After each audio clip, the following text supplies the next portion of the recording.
জাতীয় সংসদের সংরক্ষিত নারী আসনে ৪৯ জন মনোনীতের গেজেট কাল প্রকাশ করবে ইসি। আজ মনোনয়ন প্রত্যাহারের শেষ দিনে কেউ আবেদন না করায় বৈধ প্রার্থীর তালিকা প্রকাশ করে কমিশন। এদিকে হাইকোর্টের নির্দেশনা অনুযায়ী এনসিপি নেত্রী নুসরাত তাবাসসুমের মনোনয়নপত্র জমা দিয়েছে ইসি। যাচাই বাছাই শেষে নির্ধারিত সময়ের মধ্যে আদালতের রিট পিটিশনটির নিষ্পত্তি করবেন তারা।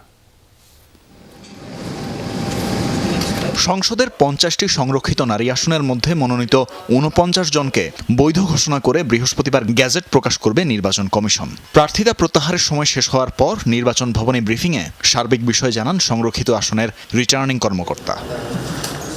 মনোনয়নপত্র প্রত্যাহারের জন্য কেউ আবেদন করেননি। শূন্য পদের সংখ্যা এবং জমা পড়া মনোনয়নপত্রের সংখ্যা সমান হওয়ায় বিধি মেনে গেজেট প্রকাশ করা হবে।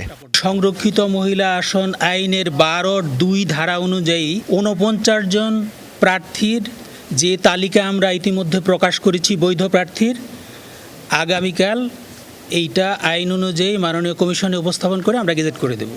রিটার্নিং কর্মকর্তা জানান, একটি আসনের প্রার্থিতা নিয়ে উচ্চ আদালতে মামলা থাকায় এবং একজন প্রার্থীর মনোনয়নপত্র নতুন করে গ্রহণে আদালতের আদেশের কারণে তার সিদ্ধান্ত পরে হবে। ২ মে নুসরাত তাবাসসুমের প্রার্থিতার যাচাই বাছাই।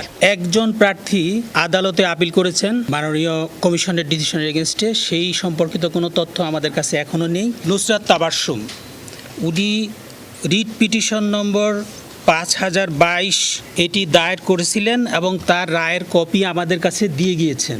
মাননীয় আদালত আমাদেরকে ৭২ ঘন্টার মধ্যে ওনার মনোনয়নপত্রটি গ্রহণ করে নিষ্পত্তি করতে বলেছেন। আদালতের নির্দেশনা অনুযায়ী প্রার্থীর মনোনয়নপত্র গ্রহণ করে যাচাই বাছাই হবে। সেই প্রক্রিয়া শেষে প্রার্থিতা বৈধ বা বাতিল হতে পারে বলে জানান রিটার্নিং অফিসার। তখন আইন অনুযায়ী যে পরিস্থিতি হবে আমরা সেই পদক্ষেপটা নেব। তানভীর মৌসুম, যমুনা নিউজ, ঢাকা।